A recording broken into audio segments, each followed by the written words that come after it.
Hello, everybody. Today's another money, money, money one. And I think I could have combined them for this one and last week's one, but I thought I'd spoken for very long. I hadn't. It just felt very long. So let us go on. Chapter 61. Money, money, money. God's money. This is a chapter that is a big rebuke to me. I now find myself saying, okay, do I really need this? Do I need to do this? Do I need to do that?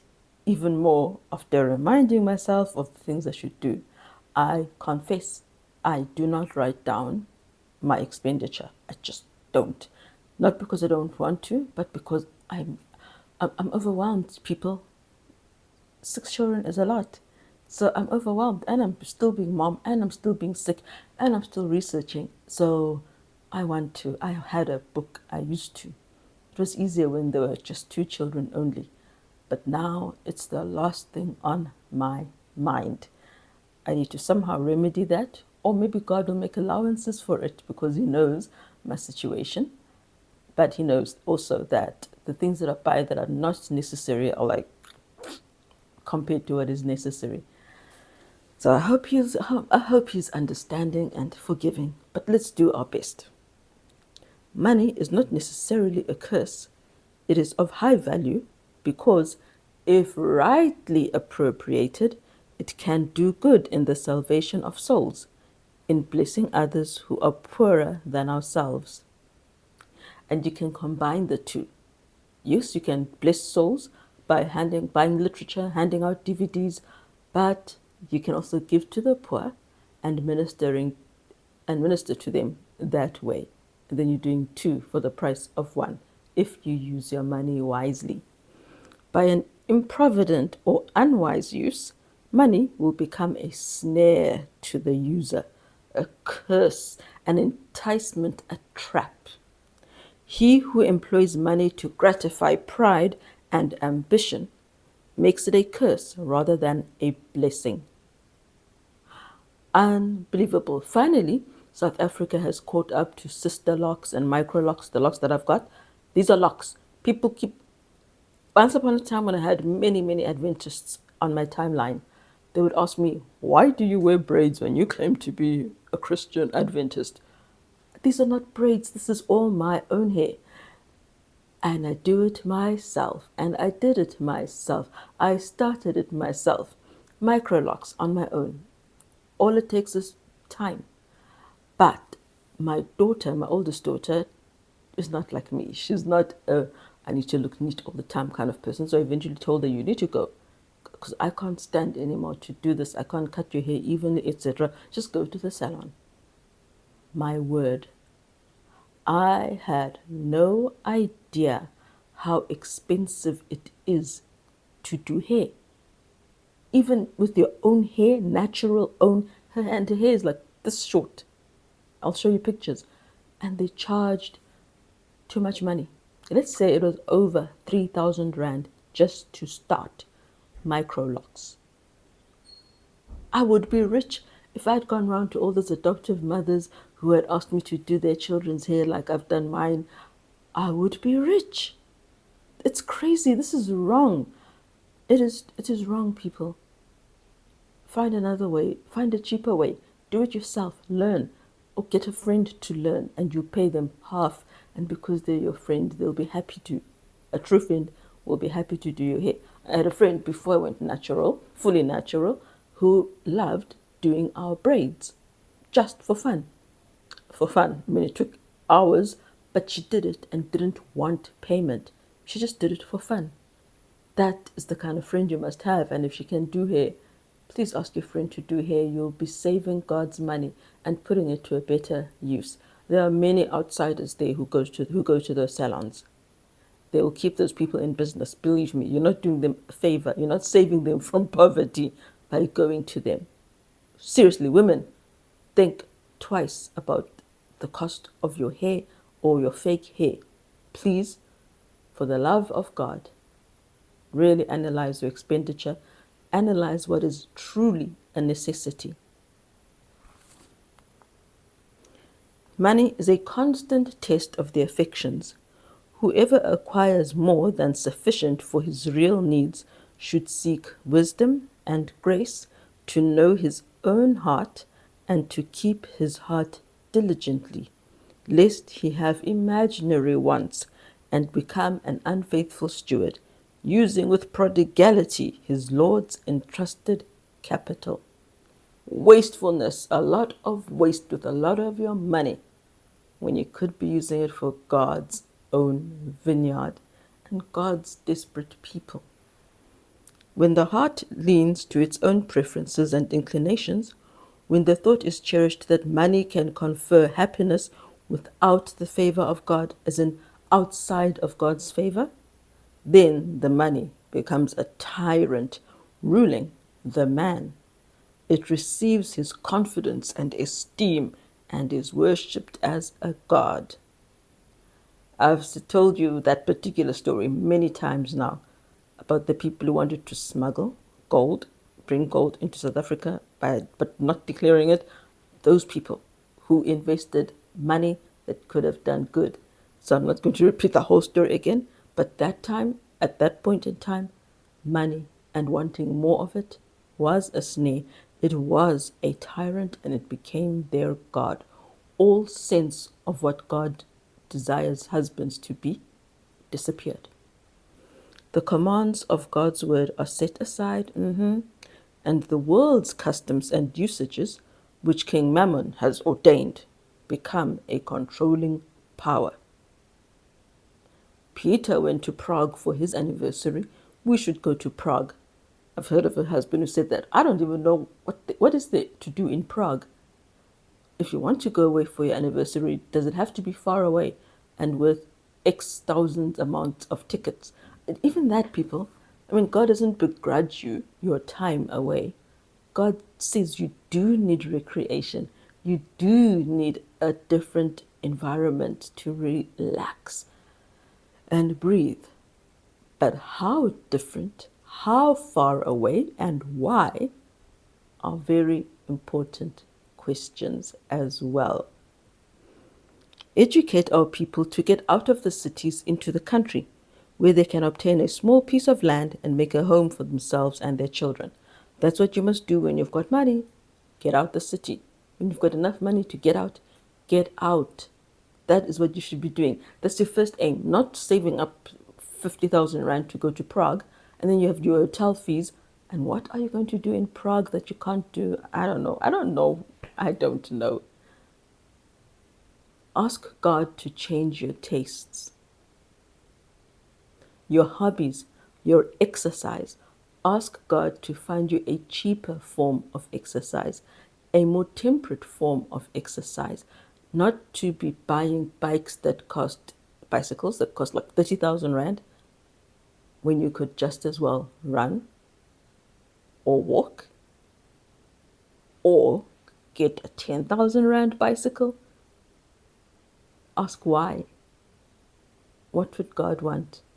What is the motive? What is the reason? What is the gain compared to doing something else or making a different choice? And couldn't I put this towards our home out the city? I could. Let me do that rather. There are poor men and women who are writing to me for advice as to whether they shall sell their homes and give the proceeds to the cause. Poor people, so they've only got this one house. Should I then go and rent rather and give my house to God? They say the appeals for means stir their souls and they want to do something for the Master who has done everything for them. How innocent these people were. I'm glad there were many of them. Our hearts aren't totally evil, wicked, and selfish. To want to leave your own home, your one shelter? I would say to such, it may not be your duty to sell your little homes just now, but go to God for yourselves. The Lord will certainly hear your earnest prayers for wisdom to understand your duty. God does not now call for the houses his people need to live in. But if those who have an abundance do not hear his voice, cut loose from the world, and sacrifice for God, He will pass them by and will call for those who are willing to do anything for Jesus, even to sell their homes to meet the wants of the cause. And those people who God ends up with will be blessed abundantly. If you have a lot, give a lot. That second home, do you really need it? People will buy a house in some place like Shirley Point or wherever, but they don't go and live there even for 3 months of the year. It's just a holiday house. And friends, there are causes of God everywhere if you just look for them. Missionaries in your country, in your town, in a province nearby, who are working hard to give the gospel where no preacher has gone before. There are unentered areas even in your town, in your city, and there are missionaries who are giving their everything to go and do the work. There's a couple where the husband was saying, okay, this is the last time. I need to be able to provide for you, my family. And not medical, missionary work, when you're not working under the auspices of the conference itself, means you are living on nothing except blessings. So if you know people who love God and are doing His work, truly, sincerely doing His work, not a part of His work, His whole work, please support them. The work isn't as big as it was in Ellen White's day. Much of the gospel has gone out of our truths as Seventh Adventists, but not enough. Independence of one kind is praiseworthy. To bear your own weight and not to eat the bread of dependence is right. It is a noble, generous ambition that dictates the wish to be self-supporting. Industrious habits and frugality are necessary. It's good for you not to say, oh, I'm just going to sit on my bum, my rear end, and do nothing and have everyone else working for me. It's good that you don't want to be a scrounger, a mooch. There are people like that. It's also something I might have repeated or said more than once. But when I asked one of my relative in-laws, don't you feel horrible? Because there was no job hunting going on at all. Don't you feel horrible living with your parents-in-law? In Africa, you don't do that. As a man, you should be a man. You should be dependent, independent. Even if you live in a shack, live in your shack alone, apart from your in-laws. But he was living with his in-laws, eating their food and other food people were bringing. And he said, no, I'm happy. I can watch movies anytime I want. Yeah, he finished our airtime, our internet data that we'd been giving our relatives. So there are such people. There are people who don't want to be working, people who don't want to bear their own weight, and would rather others bore their weight as well as their own. Don't be like that. It is good that you want to stand up on your own and take care of yourself. But at the same time, when you can't, accept God's help. Many, very many, have not so educated themselves that they can keep their expenditures within the limit of their income. They do not learn to adapt themselves to circumstances, and they borrow and borrow again and become overwhelmed in debt, and consequently, they become discouraged and disheartened. Live within your means. Everyone knows that. There's a set of relatives where they would phone, and as you know, we're a single income family with our own children, asking us to give them money so they can buy brand new clothes. They've got wardrobes full of clothing, but they want brand new clothes so they can go to camp meeting and look extra smart. That is not living within your means, especially when you do have church clothing in your wardrobe. There's no need to get new clothing. There has never been a need, not in the Bible, not in the spirit of prophecy. What you need when you're going to camp meeting is a heart that is ready and willing for the Holy Spirit to convict and convert, not brand new clothing. Those are imaginary ones, asking from others who have their own problems for luxuries. Be careful. think and ask yourself, is it necessary? And don't drain others' incomes nor your own. Okay, so these people, they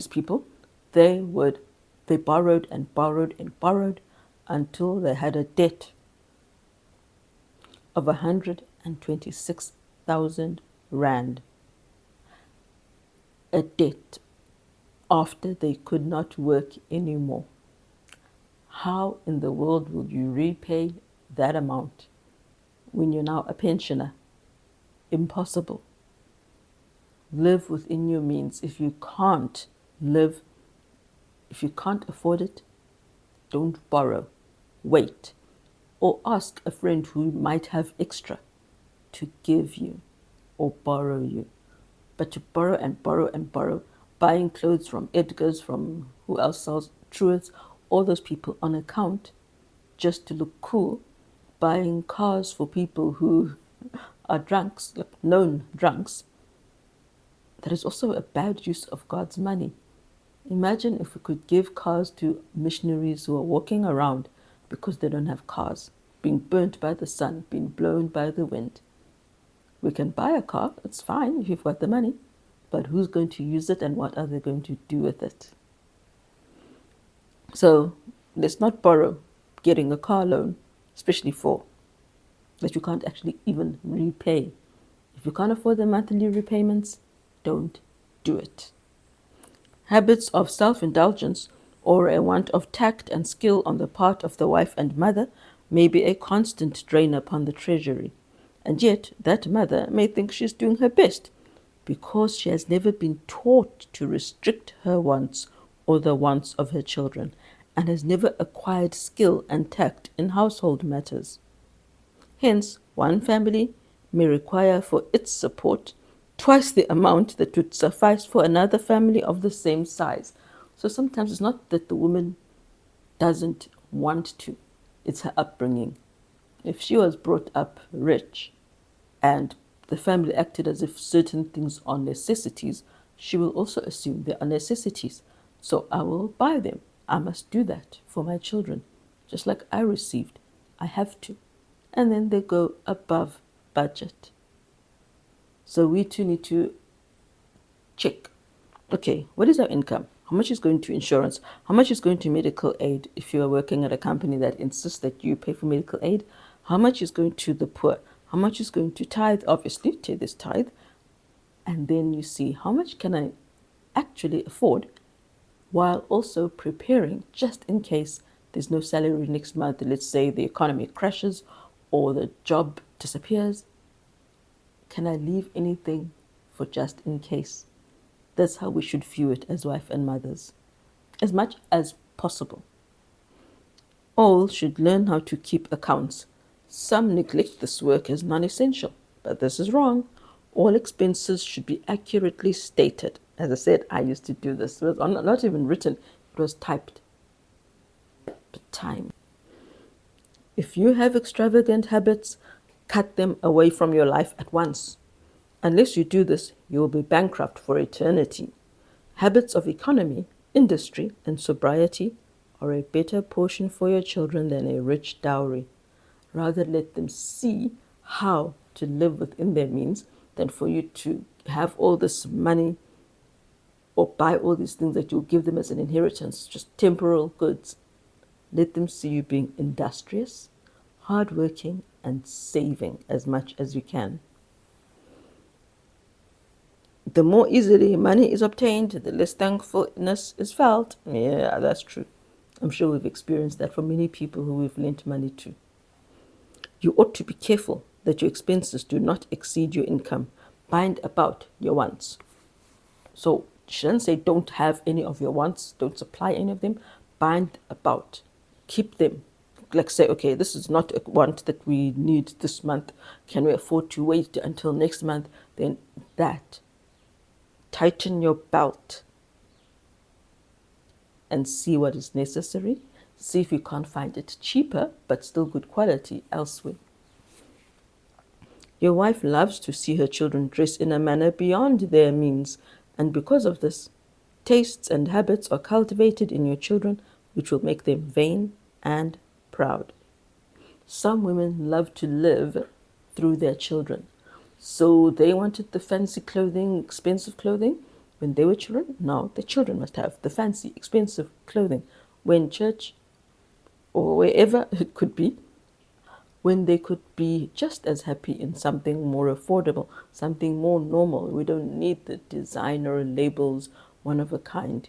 We just need to be clothed neatly, cleanly, not uglily, in a becoming manner as we were taught earlier on. And of course, if she's always saying, "Ooh, what a nice hat, let's buy you this," not a hat. I remembered hat because there was a time I started wearing hats and my dad said, "You remind me of my mother." So I was thinking, I pictured the entire outfit, which was always these two-piece, kind of actually sexy two-piece suits because they accentuated the hips and then go down.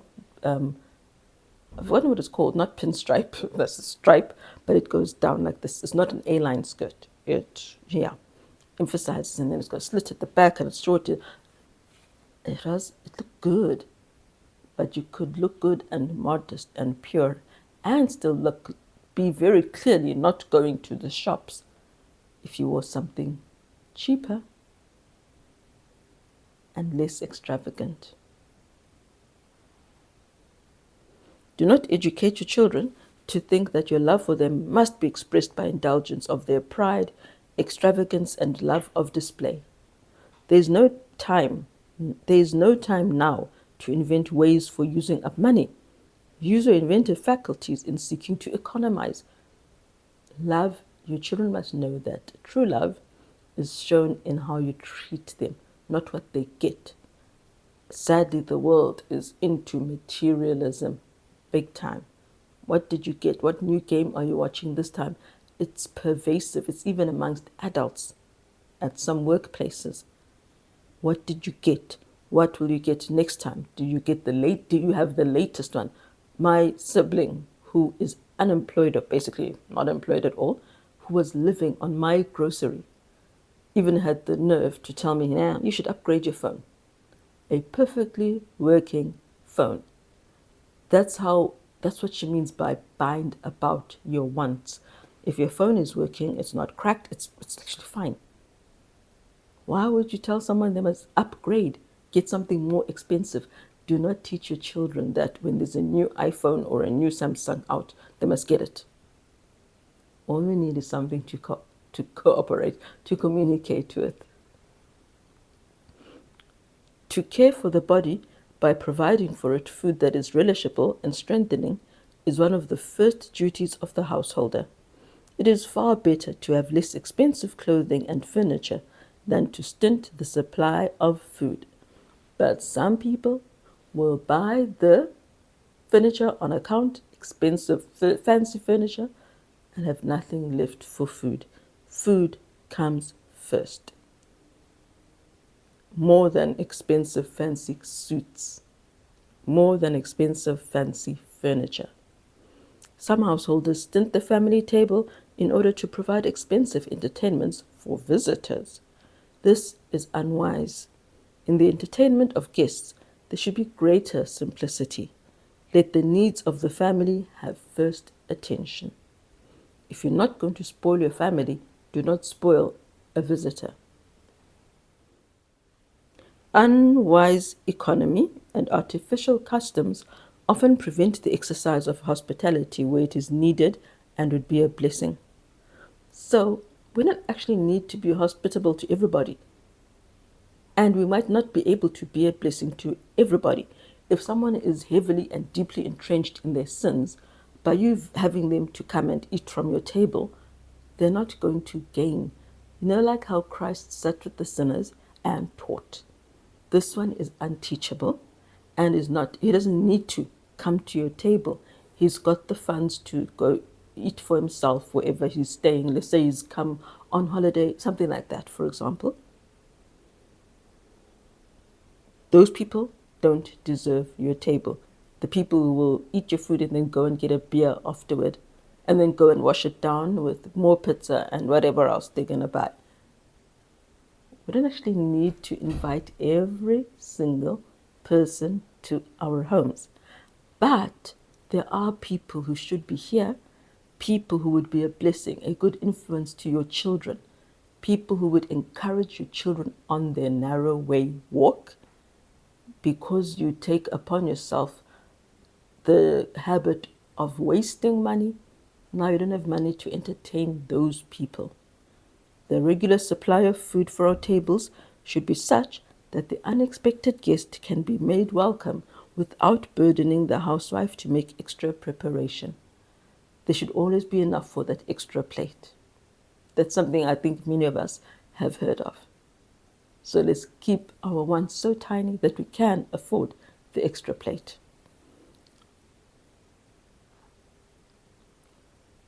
Then it talks about the school, and she was saying that the students need good food, nutritious food.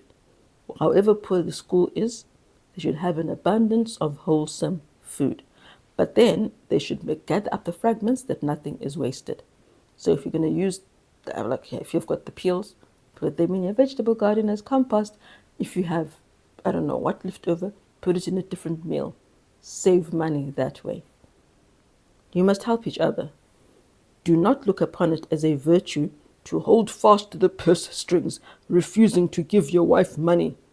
You should allow your wife a certain sum weekly and should let her do what she pleases with this money. It's her money, not yours, not the household budget, her own personal money. You, this person, have not given her opportunity to exercise her tact or her taste because you have not a proper realization of the position that a wife should occupy.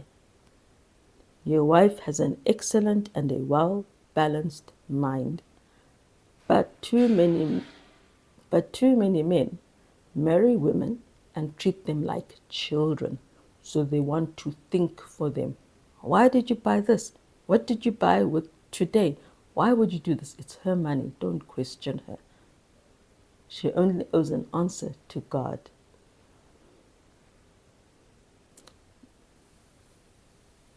Give your wife a share of the money that you receive.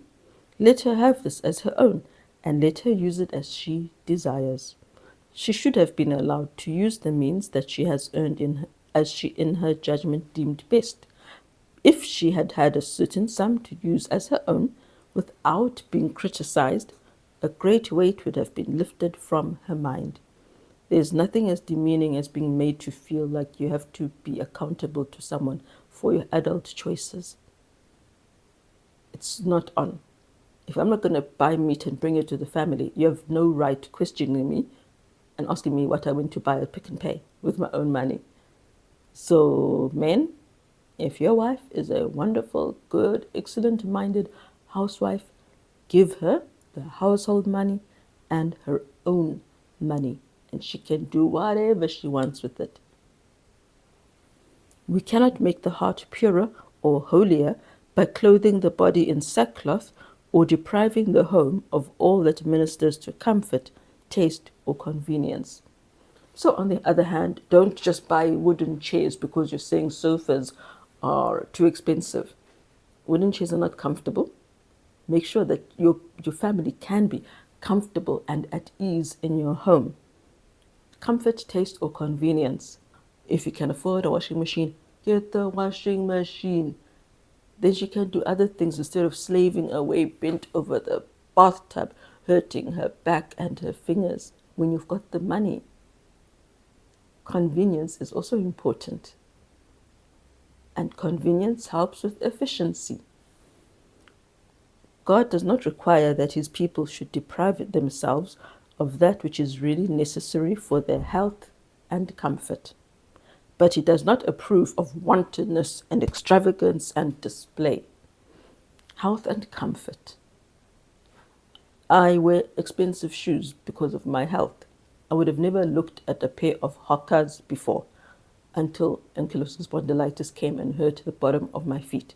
To tell your wife, no, that's expensive, when you can get it this particular month, that is not on.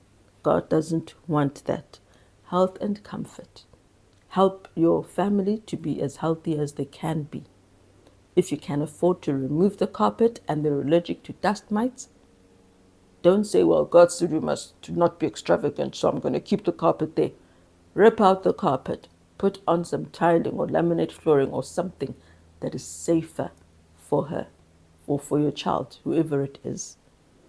You won't make yourself holier by depriving your family of convenience, comfort, and health. Don't buy the thin top from a cheaper shop. If there is a thicker top, warmer top for winter from a more expensive shop and you do have the money, if you've got the money, buy the warmer item. You should reckon up all the littles spent in self-gratification. You should notice what is used simply to gratify taste and then cultivated a perverted Epicurean appetite. The money expended for useless delicacies might be used to add to your substantial home comforts and conveniences.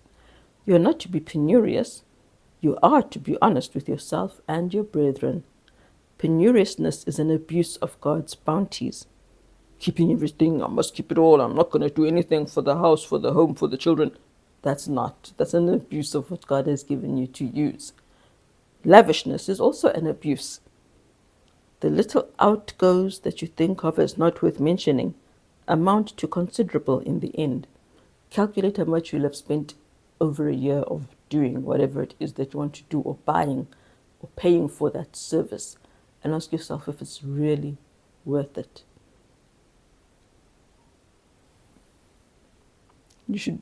It is not necessary to specify here how economy may be practiced in every particular. That's why I just stuck to the hair one, because I know it, but you know your budget. You know your needs, you know your wants. You know the poor who are around you, who you should also be helping, as we studied last week. Those whose hearts are fully surrendered to God and who take His word as their guide will know how to conduct themselves in all the duties of life. So we don't need to prescribe to you what you must buy and not buy. Everybody's income is different. And what they do with the rest of the money is different too. So if you are earning $1 million a month, then clearly for you doing fake hair and whatever locks, it makes sense. Obviously it will make sense. It's just a matter of comparing. That's what I want us all to do. Compare our income, our expenses, what we need, and then look further at our wants after we've given God, given the poor, and supplied the needs, the conveniences, like the washing machine, and the comforts of the family. A vehicle, a car, is not a luxury anymore. The kind of car might be, but a car is not a luxury. It is now necessary. Taxis are unsafe. People get killed using the bus when the taxis are on strike. It's not a bad thing to save your money for a car or a car deposit. They will learn, these ones who love God, they will learn of Jesus, who is meek and lowly of heart, and in cultivating the meekness of Christ, they will close the door against innumerable temptations. When you are meek and humble, you don't want fancy paintings in your house. There's a painting my husband was given at his workplace by someone, some director. We don't know the artist.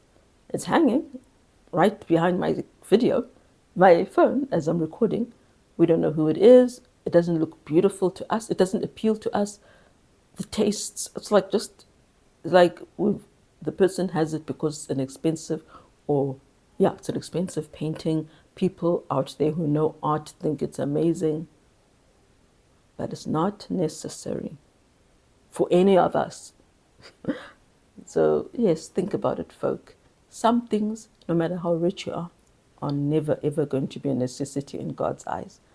Prayerfully consider your expenses. When you have time, if you have time, write down what you're spending and what you're buying, and you'll be surprised. I wasn't very happy with how much I was spending back then, and I made it work together once we had it all on a spreadsheet. I also know life happens. The more children you have, the more unexpected necessary expenses there are. Therapy might pitch up today. You need to pay the educational psychologist tomorrow. Your child might need low vision glasses, as one of my children did, out of the blue. God understands when you have to go above your budget for necessities. Those glasses that your child has been told she needs, the sooner she gets them, the better. Some things you can wait, even though it hurts to wait. That's the part, there was self-sacrifice mentioned. It is hard to wait for something you know you will make great use of and you want now. But if your budget is finished and there's no extra, don't borrow, don't go into overdraft for something you'll be able to afford that is not necessary now. Yeah, money is a very emotive issue, but it's also deeply personal. I don't care what other people do with their money. My friends know I don't judge them for anything they do with their money, whatever they buy, because it's between them and God. All I do is thank them when they do something good with their money. May God and the angels be watching us and be flapping their wings in gratitude and clapping their hands in praise of the choices we're making with our money. And she doesn't say get rid of all treats, but don't be wantonly extravagant. Take care, my friends, sisters, brothers, I don't know, sister. Take care of yourself. Bye.